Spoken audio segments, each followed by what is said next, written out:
Employment is nature's physician and is essential to human happiness. रोजगार प्रकृति का चिकित्सक है और मानव सुख के लिए आवश्यक है। He who has 2 cakes of bread, let him dispose of one of them for some flowers of the narcissus. For bread is the food of the body, and the narcissus is the food of the soul. जिसके पास रोटी के 2 cake हैं, वह उनमें से एक को नरगिस के कुछ फूलों के लिए दे दे, क्योंकि रोटी देह का आहार है और नरगिस आत्मा का आहार है। The chief merit of language is clearness, and we know that nothing detracts so much from this as do unfamiliar terms. भाषा का मुख्य गुण स्पष्टता है और हम जानते हैं कि इससे कुछ भी इतना अलग नहीं होता जितना अपरिचित शब्दों से होता है।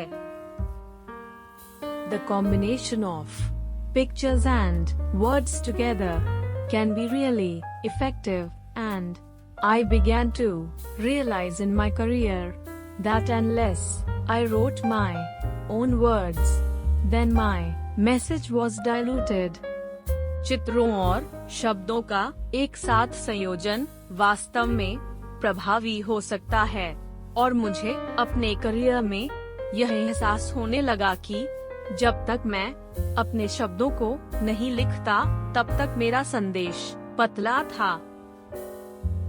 I am exchanging molecules every 30 days with the natural world, and in a spiritual sense, I know I am a part of it, and take my photographs from that emotional feeling within me, rather than from an emotional distance as a spectator. मैं प्राकृतिक दुनिया के साथ हर 30 दिनों में अणुओं का आदान प्रदान कर रहा हूँ और एक आध्यात्मिक अर्थ में मैं जानता हूँ कि मैं इसका एक हिस्सा हूँ और एक दर्शक के रूप में भावनात्मक दूरी के बजाय अपने भीतर उस भावनात्मक भावना से अपनी तस्वीरें लेता हूँ। When we tune into an especially human way of viewing the landscape powerfully, it resonates with an audience.